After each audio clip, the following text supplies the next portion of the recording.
in the industry. The MacBook Air and the MacBook Pro each stand out in its respective area. And we have some really nice updates to each of them that I'm excited to tell you about. First, let's start with the MacBook Air.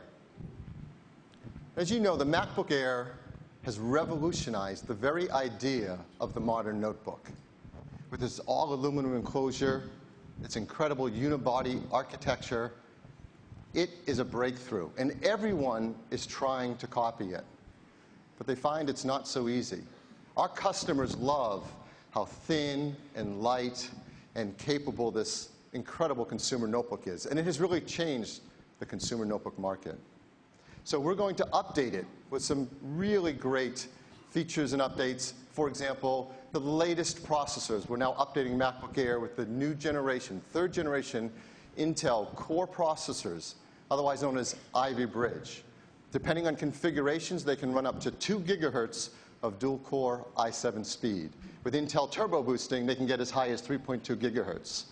You can configure with up to 8 gigs of memory, and that's now faster memory, 1600 megahertz memory.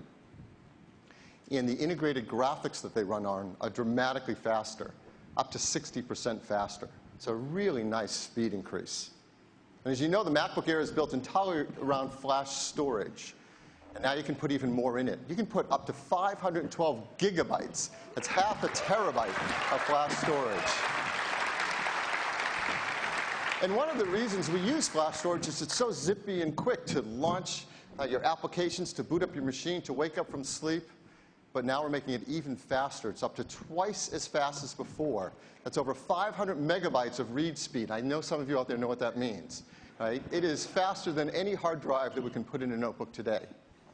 We're also making the I/O faster on it. We're adding USB 3. And USB 3, it's really important because it's up to 10 times faster than USB 2. Now, other people started to add USB 3 into their products as well. And this is how they do it. So they'll have ports on there, maybe a USB 3 port, a USB 2 port, color code them so you can tell the difference. That's not how we do it. So here's the MacBook Air. As you know, the MacBook Air has a port on each side. Our customers like that. And we're going to have USB 3 as well as USB 2 support, so you don't have to think about it. You just use whatever port you want. And we're updating the FaceTime camera to the same camera technology that we have inside the MacBook Pro, FaceTime HT, 720p camera. So across the board, a lot of really nice updates. As you know, the MacBook Air comes in 11-inch and 13-inch size. So here are the configurations. Let me bring up the 11-inch first. Let me highlight some of the things that have changed. So it starts with the 1.7 gigahertz dual-core i5. There's more memory at the entry config. It's faster, as well as up to 4 gigabytes of memory. And we've got the integrated graphics now 60% faster. And of course, faster flash, faster USB. And the prices are $999 and $1099. That's $100 less expensive than before. And here are the 13-inch configurations. You see they start with a 1.8 gigahertz dual-core i5, faster memory, faster graphics, faster USB. And $1199 and $1499, both $100 less expensive than before. So that's the update to the MacBook Air. And best of all, start shipping today.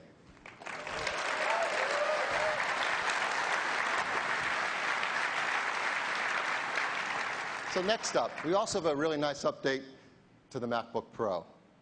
As you know, the MacBook Pro, it is the quintessential professional notebook.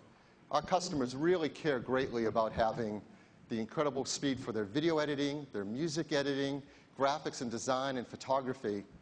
And we're doing a lot of those same updates as well to the MacBook Pro. First, we're updating the processors with new third-generation core processors, otherwise known as Ivy Bridge. You can get speeds up to 2.7 gigahertz, and with a 15-inch up to quad-core i7. It can be turbo boosted up to 3.7. The memory is also faster, up to 1600 megahertz. And the integrated graphics, which both the 13 and the 15 use, are also 60% faster. Now, if you know, the 15-inch also has discrete graphics in it, and we're making that faster too. We've got a new generation NVIDIA GeForce GT 650M. You probably know it as Kepler architecture graphics, depending on configuration, up to a gigabyte of memory in that. And it's 60% faster than the previous discrete graphics. So that's a lot faster, too. And as you might expect, we're also updating the I/O, so it's all USB 3 as well as USB 2. So it comes in a 13-inch and a 15-inch size. And let me show you those configurations.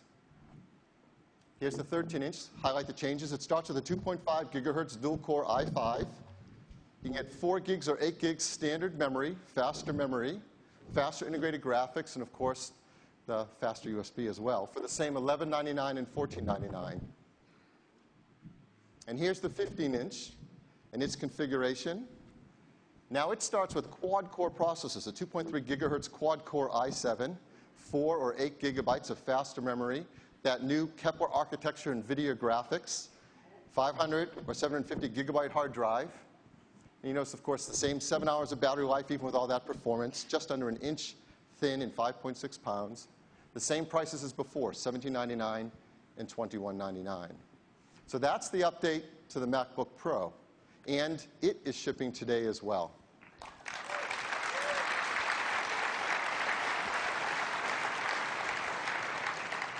So across the board, MacBook Air, MacBook Pro, all updated today, all with faster processors, faster graphics, faster memory, faster storage, faster flash storage, faster USB 3. I mean, nobody turns over their entire line as quickly and completely as we do at Apple. And we're really proud of the engineering team and the work they do to do this quick so that you can get the exact product you need.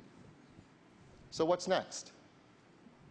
Let me make a little bit of room on the slide here.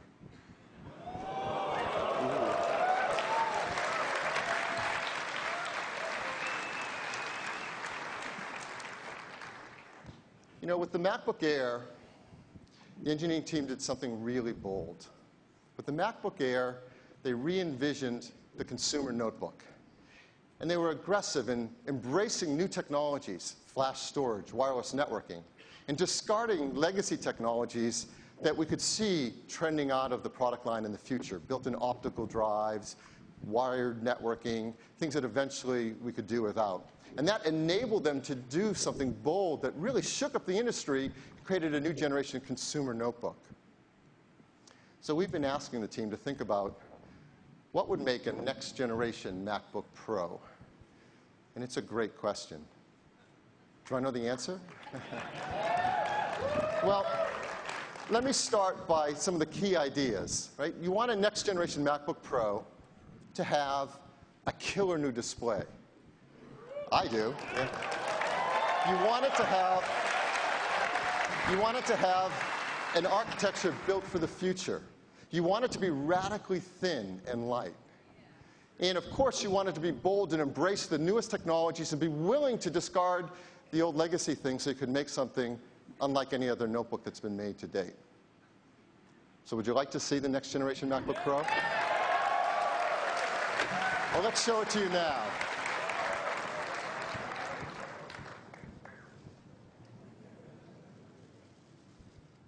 So the next generation MacBook Pro is the most beautiful computer we have ever made. Well, the first thing you're going to notice from the front, it's dominated by an amazing, magnificent new display. There's never been a notebook that is this gorgeous. But really, if you want to be shocked, let's turn it around to its side and see what it looks like from the side view.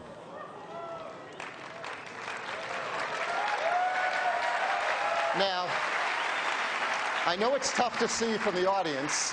You know, the challenge, show you something so thin and light and small from so far away. But just to give you a little context, here's my finger next to it, right?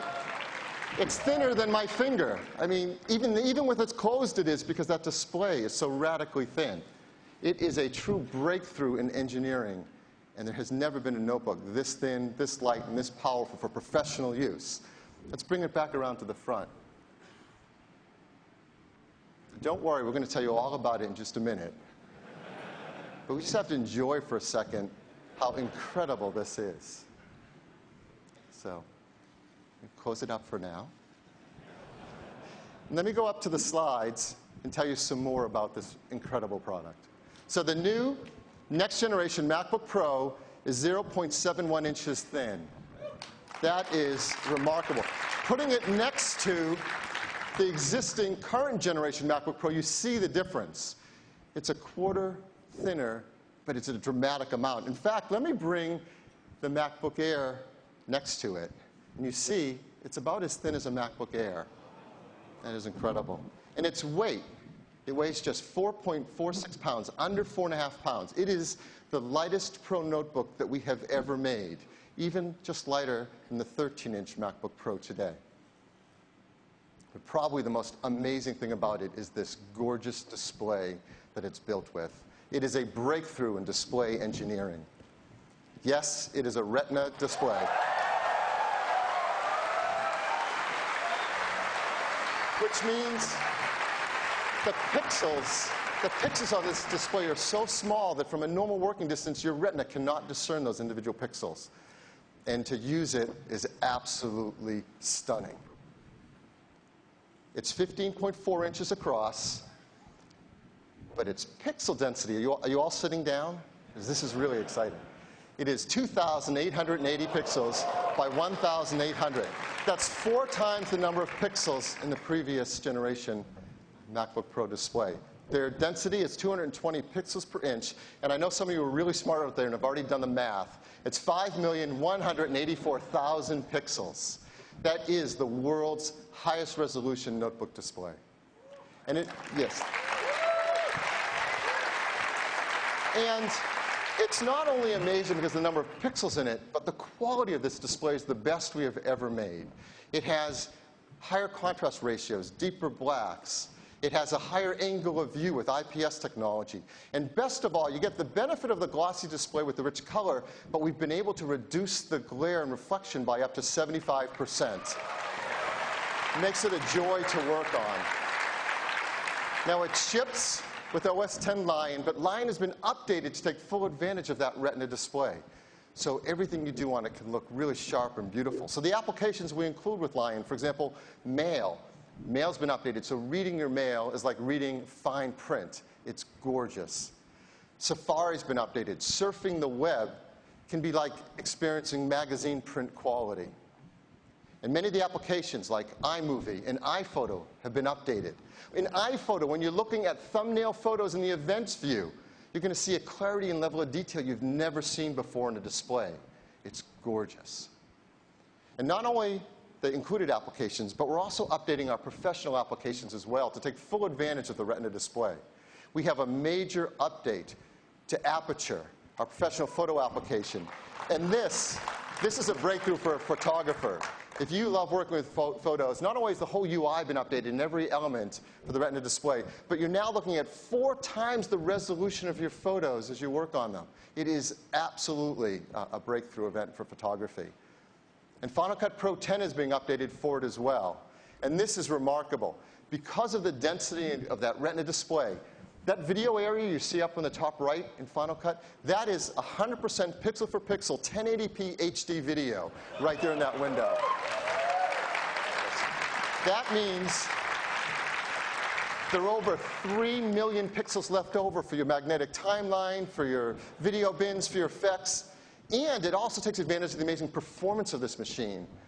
You're going to be able to have up to 9 simultaneous streams of ProRes video or 4 simultaneous streams of uncompressed video. It is incredible performance. Now, applications do have to be updated to take advantage of this Retina display. If they aren't, we can pixel double them and make them the proper size, but they don't get the best effect until they do some extra work.